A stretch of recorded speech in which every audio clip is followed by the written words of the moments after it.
Hello kaibigan. Ayan. So welcome back to my channel. Welcome back kaibigan. Ayan. So in this video, turuan kayo kung paano ba gumawa ng isang website. Ayan. So marami kasi nag-comment dito sa akin comment section sa baba. Ayan. So pasensya na sa background ko. Marami kasi nagtanong sa mga ka-subscribers natin dyan na kung paano ba daw or pwede ko ba daw gawa ng tutorial kung paano mag-create ng isang website account. So shoutout po sa inyo sa mga nagtanong po. So shout out po. Ayan. So dito in this video turuan ko po kayo. So napakadali lang talaga gumawa ng website. So mostly kasi sa mga experts, yung mga experts sa coding, HTML, CSS, C++, at saka yung PHP. So mga experts sila doon. So mostly ginagamit nila is laptop. So sa akin ngayon, so dahil beginners lang naman tayo, so simple website lang gagawin natin. So using cellphone. So cellphone yung gagawin natin o gagamitin natin para makapag-create ng isang website. So hindi niya pa alam kung paano gawin. So stay tuned in this video dahil tuturuan ko kayo step by step. So make sure na don't skip this video until the end. And kung gusto niyo po malaman kung paano gumawa ng isang application gamit ang cellphone, ay comment down kayo sa baba. And kung sino po yung gusto magpagawa, kung gusto niyo po magpagawa, i-comment po kayo sa baba. Gagawan ko po yan ng tutorial kung paano gumawa talaga ng isang application or apps gamit yung ating mga cellphone. Ayan. So, ito na. Tuturuan ko na kayo kung paano ba gumawa ng website. So, ito na kaibigan. So, simulan ko na kaibigan. Ayan kaibigan. So, dito kaibigan. So, ang first step natin gagawin is we will go to the Play Store and go to the search bar sa taas. Ayan. So, iba na pala yung search bar ng Play Store dito ngayon. Sa mga updated Play Store dyan, so, ang search bar po nila dito is andito na sa baba. So, di ba mostly is dito natin makikita sa taas. Ayan. So, as you can see in my Play Store right now, so, dito na yung search bar sa baba. O di ba? So, the good things here is, marami na siyang mga rekomendasyon sa Play Store na ginawa. Ayan. So, tingnan nyo po dyan. Meron action, puzzle, racing. So, yung ating gagawin naman is, pumunta tayo sa search bar. And search mo natin dito, WordPress. So, dito tayo sa WordPress, gagawa ng ating website. So, ito siya. So, right now, mahina po yun talaga yung internet ko. Then, dito. So, may nakalagay dito na install. So, install lang po natin. Ayan. So, almost 39%, 39 MB lang naman po ito. So, ayan. Install lang po natin siya. So, after installing, so open na po natin at doon na po natin simulan yung ating actual tutorial. Okay, so, here's the website. So, how to make a website. So, dito po. Ito po yung open ng ating WordPress. So, dito. Login and sign up with wordpress.com or enter your existing site address. So, existing site address kapag meron kayong WordPress na or dito kapag wala pa. So, dito tap tayo kasi wala pa. So, as you can see here, meron po dito enter your email address. And dito, tap the continue if you're done.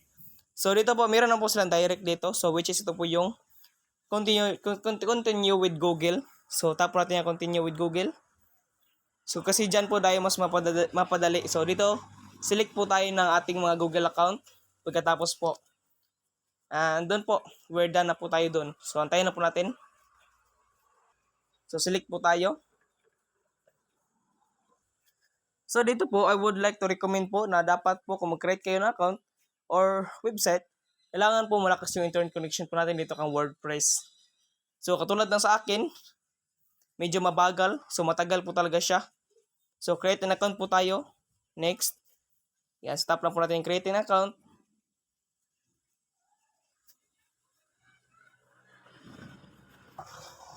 So, dito po, meron po ditong username and display name. So, dito, pwede nyo po yung baguhin kung gusto nyo po. So, for example, nagalit po natin yan. So, yan po yung lalagay natin. At saka dito po yung username po natin is, so, wag natin yung baguhin. So, daan na po tayo para mapadali po tayo mag-create ng account. So, yun po talaga yung main topic natin dito. So, dito po, it's all good na po tayo. Nakapag-create na po tayo ng account. So, ang next step po natin gagawin is yung ating main point po, which is yung how to make a website. So dito may nakalagay na add new website. Ayan. So tap mo natin yung add new site. And dito po, create wordcompress.com site or self-hosted site. So dito, yung pipiliin po natin is,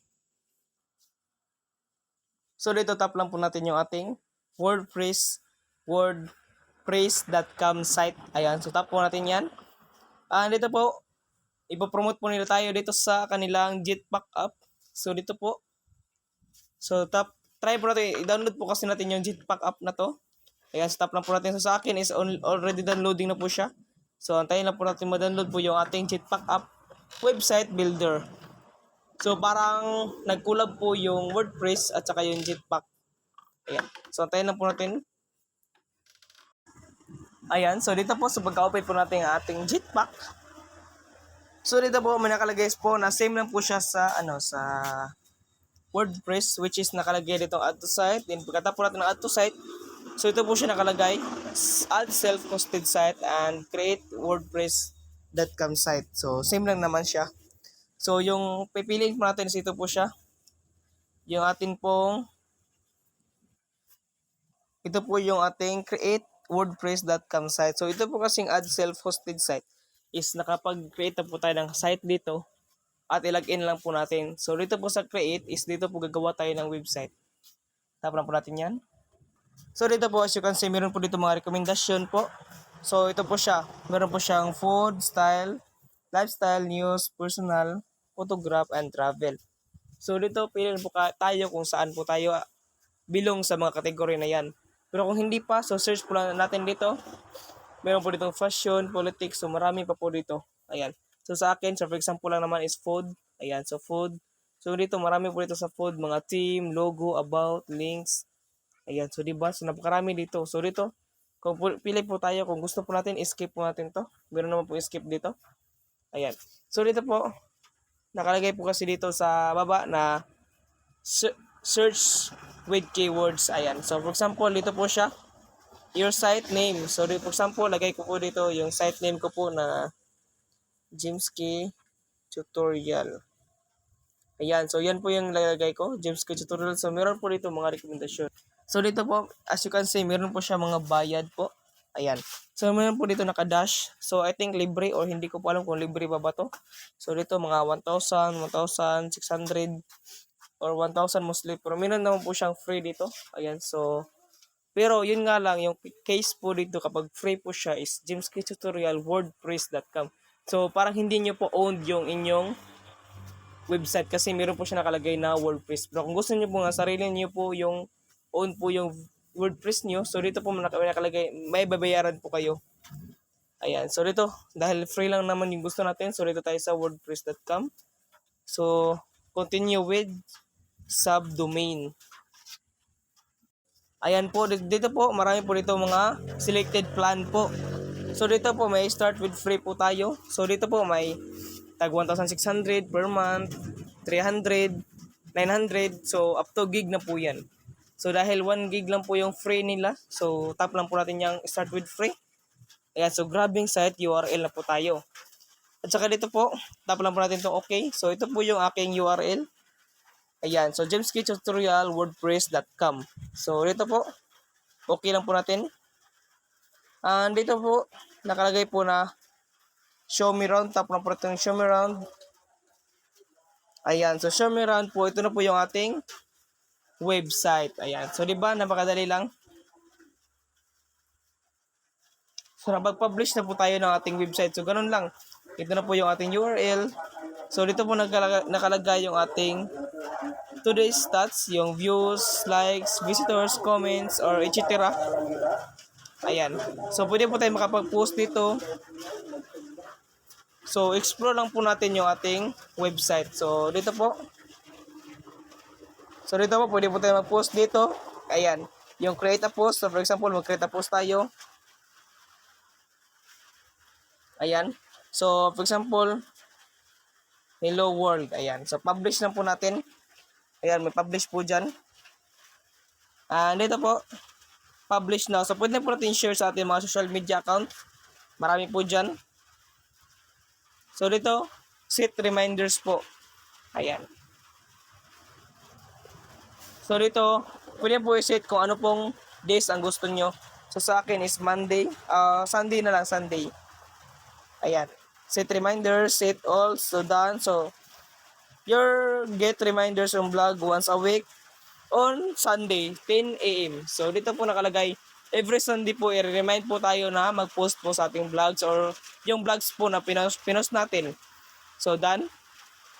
Ayan. So, ganito lang po. Ganyan lang. So, yung ating vlog. So, hindi ko alam kung saan makita yung overall ng ating vlogs. Yung ating website. Okay, so try natin mag-search po sa website po natin sa Google. So, ayan po. Try po natin si-search yung James Key tutorial. So, ito po siya. Na-search ko na po siya kanina. So, ito po siya talaga. So, na-search ko po at nakapag-create na po talaga tayo ng website. So, kaso nga lang, yung advantage po kapag hindi natin siya bibilhin, so, may nakalagay po siya na WordPress po talaga. So, kung gusto niyo po na own po yung vlog niyo, so sa inyo po talaga, so make sure na bilhin niyo po yun. So, dito may nakalagay po na, ito na po yung aking site. Ayan. So, learn more. Ayan. So, ito po yung site na sa akin. So, yan po yung aking URL. So, napag-create na po tayo ng website at andito na po siya sa Google. So, for example, gusto po natin to lagyan ng mga gusto nating vlogs dito. So, for example, lagyan natin ng mga picture natin. Ayan, so dito po, punta po tayo sa ating WordPress. Ayan, so dito po, tap po tayo dito sa more. Ayan, to more. Dito po sa more, dito po tayo pumunta sa ating home. So dito po tayo pumunta sa ating home kung gusto na pa natin i-edit. Ayan. So dito po sa home, for example, gusto po natin lagyan ng ating picture. So meron po dito, mag-add po tayo. For example, add picture po tayo. So, dito, choose from gallery, then allow. So, for example, yan po yung gusto natin. So, check lang po natin. At dito na po siya sa ating WordPress. Ayan. So, yan. So, kung add pa more, so, tap lang po natin tong site. Ito, tap lang po natin tong plus button kung gusto po natin ng marami pa. Ayan. So, for example, gusto po natin lagyan ng, lagyan natin ng heading. Ayan, so lagyan natin ng heading. So dito may heading po na hello everyone. Ayan, so nakalagay po dyan everyone. So yan, may na po siyang heading. So try po natin siyang i-update. So tap lang po natin yung update sa taas. Ayan, yung update, then update now. Ayan, so updating na po yung ating page. So ngayon, para makita po natin na talagang nagkaroon na po tayo ng website, so balik po tayo sa ating Google Chrome at search po natin dito at i-refresh lang po natin yung ating website na to. Ayan. So dito yung website po natin. Ito na po siya. So hello everyone. Then meron na po akong pinost dito na ito siyang pic na to. So ganun kadali, kaibigan. So ganun lang kadali mag-create ng ating website. Ayan. So meron na po tayong website. Sa akin is tutorial lang naman to. So I hope sa inyo, magawa nyo po ito ng mas maganda at much better pa po. So, papakita ko lang po sa inyo kung paano talaga gumawa ng website. Ayan. So, ganoon lang po kadali gumawa ng website. So, meron na po akong 3 viewers at 1 visitors. Really? Wow, that's nice. So, hindi na pala natin kailangan mag-post or mag-promote sa mga social media. So, dito, is meron po talaga medyo mga viewers na gustong na mag-search po dito sa atin. So, ayan. Meron po akong 3 views and 1 visitors. O, diba? Super nice. Super ganda. So, I think mas maganda dito mag-post ng mga vlogs ko. So, try ko rin mag-post dito ng mga vlogs. So, pagandahin ko pa po to. So, sa inyo, so, navigate nyo lang po ito. So, explore lang po kayo dito. So, make sure po na dito sa more, then page, then home.